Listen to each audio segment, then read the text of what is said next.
नमो तस्स भगवतो अरहतो सम्मा संबुद्धस्स।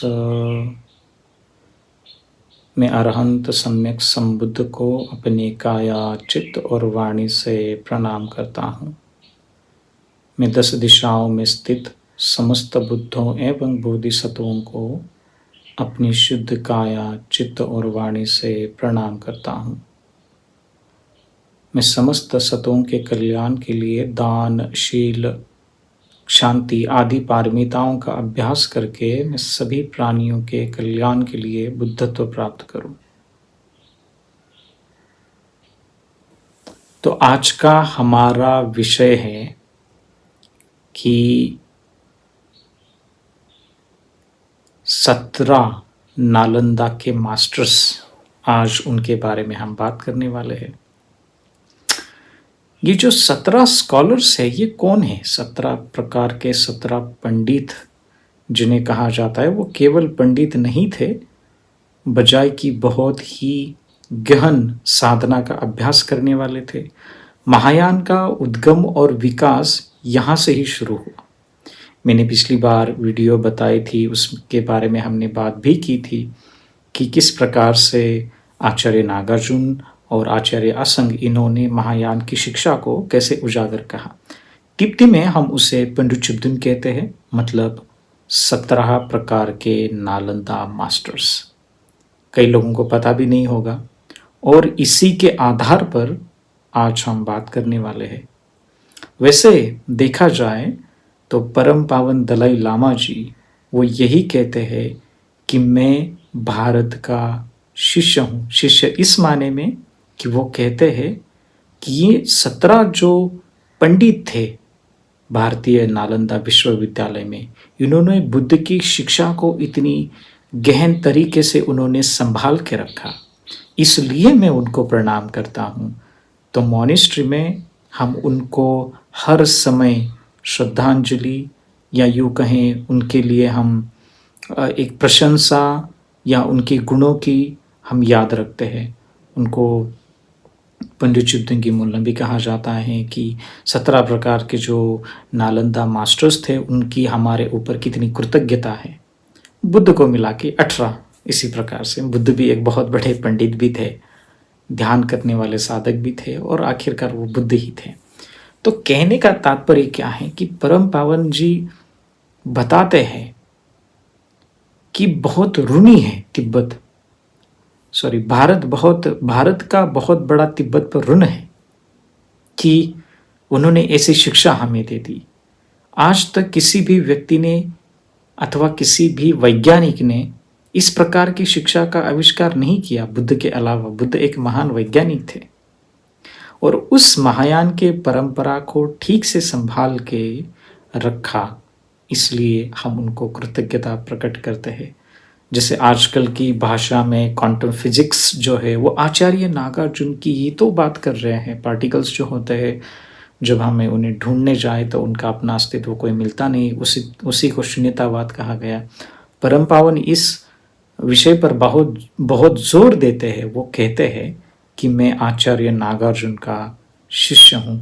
कितनी बड़ी बात कह रहे हैं वो।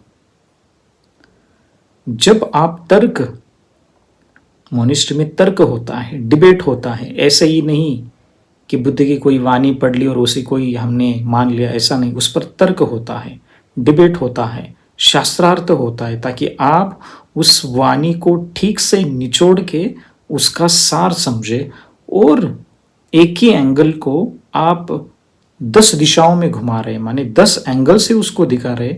जैसे आपने आपके हाथ में आंवला रखा और उसकी परिधि आपने पूरी जान ली, उसी प्रकार से शास्त्रार्थ होता है। मॉनेस्ट्री में 20, 22, 25 साल का स्टडी प्रोग्राम होता है। शास्त्रार्थ के आधार पर आप अपनी बुद्धि का, अपनी श्रुतमय चिंतनमय प्रज्ञा का जोर लगाते हो, और उसके बाद आप उस स्थिति को, घटना को आप आपके प्रैक्टिस में उतारते हो, मेडिटेशन करते हो, और सभी प्राणियों के कल्याण के लिए। यदि कोई भी व्यक्ति चाहता है कि उसको महायान का अभ्यास करना है, तो केवल महायानी लोग जो होते हैं अथवा महायान को फॉलो करने वाले होते हैं, उसका अभ्यास करने वाले होते हैं, उनको सबसे पहले हीनयान, आजकल की भाषा में थेरवाद, लेकिन परम पावन जी कहते हैं कि इस शब्दों का उच्चारण नहीं करना चाहिए, तो हमें पाली परंपरा और संस्कृत परंपरा, तो संस्कृत के ग्रंथ जो हमें मिलते हैं, रत्नावली सूत्र, प्रज्ञा पारमिता सूत्र, वो सभी तिब्बती भाषा में भाषांतरित हुए हैं। बहुत सारे लोगों को इसके बारे में पता नहीं है, लेकिन पता चल रहा है जो बुद्धिजीवी लोग हैं, जिनको पता है महायान क्या है। अब जिनको नहीं पता है उनके ऊपर हम दया ही करेंगे, लेकिन तो परम पावन इस पर जोर देते हैं। वो हमेशा जब भी आप किसी मोनेस्ट्री में जाएंगे, खास करके तिब्बतन मोनेस्ट्री में जाएंगे, तो आपको आचार्य नागार्जुन से लेकर आचार्य हरिभद्र तक सभी के आपको फोटो देखने को मिलेंगे, सभी के। आपके मेरे जो आप पीछे अल्टर है उसमें भी है। तो कहने का तात्पर्य क्या है, उनके बगैर हम आगे नहीं बढ़ सकते। बुद्ध की शिक्षाओं को उन्होंने अच्छे से संभाल के रखा, उस पर टीका रखी, अनुटीका, टीका का अर्थ है कि उसका स्पष्टीकरण किया, भाषांतर किया, उसको और गहराई से समझाया। तो ऐसा नहीं कि महायानी लोग केवल महायान का ही अभ्यास करते हैं। हमें वहां तक पहुंचने के लिए 37 बोधिपक्षी धर्म है, भोजंग है और आर्याष्टांगिक मार्ग है, इन सभी का अभ्यास करना होता है। उसे कहते हैं निंथोला योपाद अंजसुथुंबे नमकिंगी नंबा। फिर है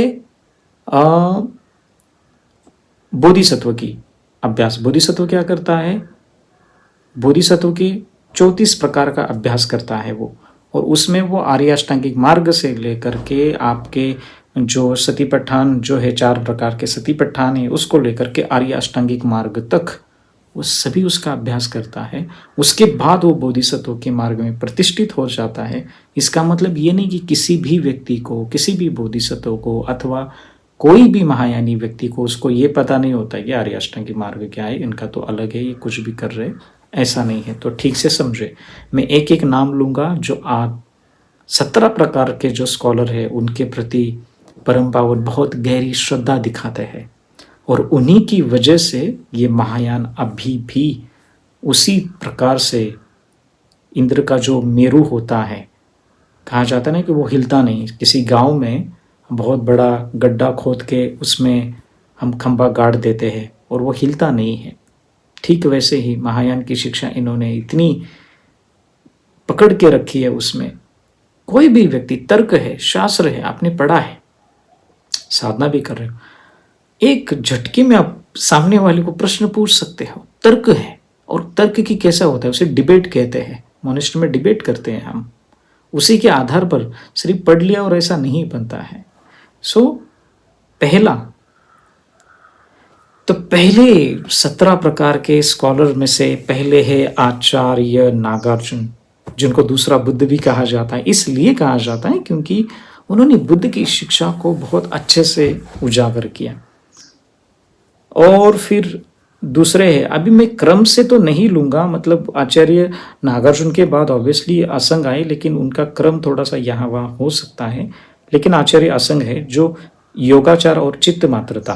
तो आचार्य नागार्जुन ने माध्यमिक दर्शन पर ज़्यादा जोर दिया, और आचार्य असंग उन्होंने योगाचार जो चित्त मात्रतावाद है कि सभी जो धर्म और सभी वस्तुएं जो होती है वो चित्त का ही प्रक्षेपण है, ऐसा वो इस प्रकार से उन्होंने उस पर जोर दिया।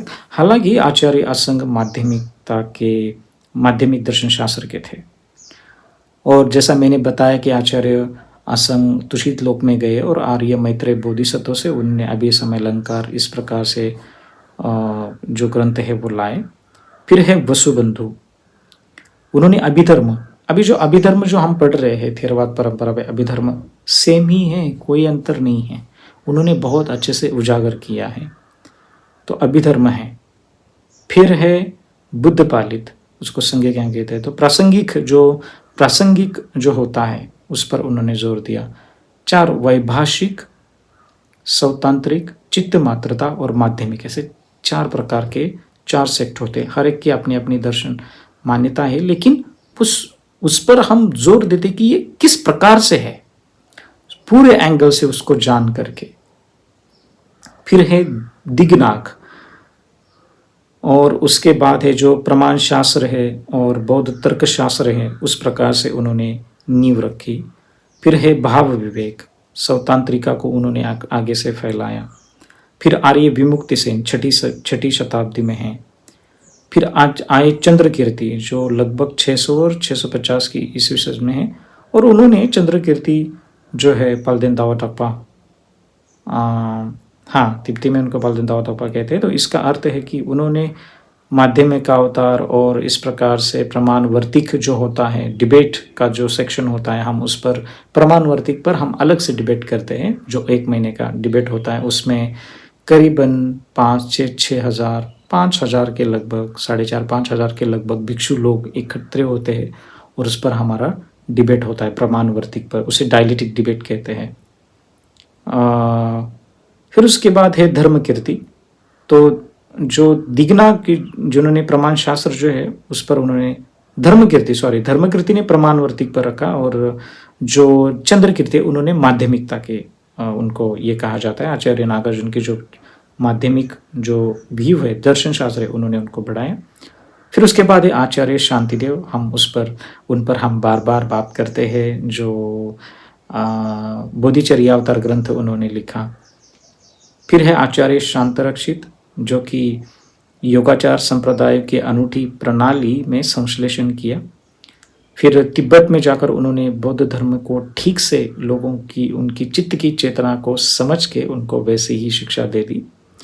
फिर है कमलशिला जो शांतरक्षित के प्रमुख शिष्य, जो चीनी भिक्षु मोहयान के खिलाफ समय के महान शास्त्रार्थ में भारतीय बौद्ध पक्ष का प्रतिनिधित्व करने के लिए प्रसिद्ध है। तो भावनाक्रम, जो कमलशील का जो भावनाक्रम ग्रंथ है वो पढ़ना चाहिए कि ध्यान के चरण कैसे होते हैं।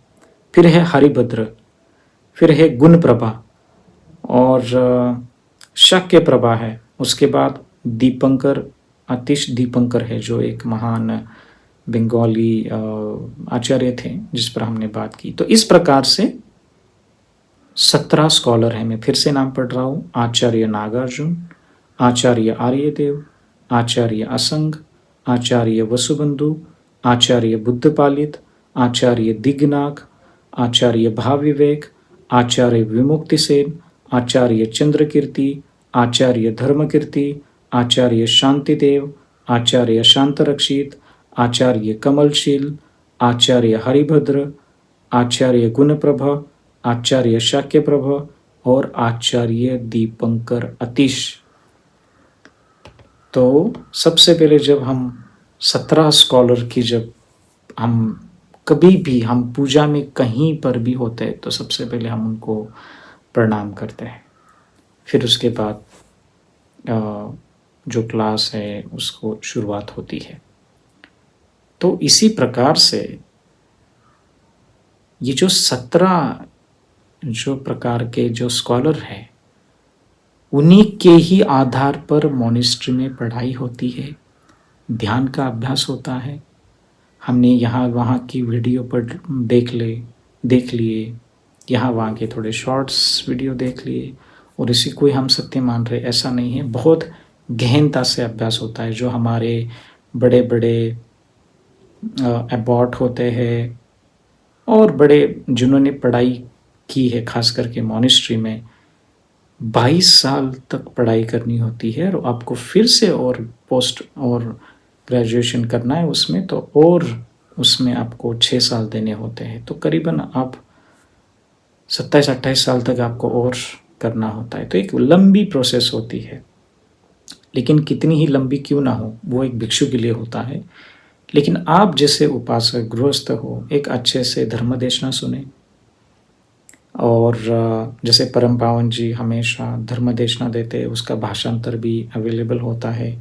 परम पावन जी की कुछ किताबें हैं जो आप पढ़ सकते हो, जैसे आचार्य शांतिदेव की बोधिचर्या अवतार है, और बोधिपथ प्रदीप है, करुणा शक्ति है, बहुत सारी किताबें हैं जो उसका भाषांतर हुआ है।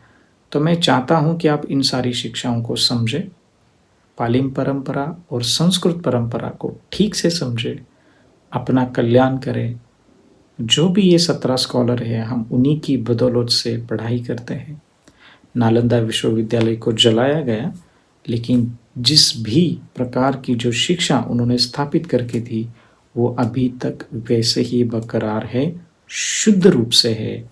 व्यक्ति बोधिसत्व बन सकता है, बोधिचित्त का अभ्यास कर सकता है और सभी प्राणियों के कल्याण के लिए वो बुद्धत्व प्राप्त करता है।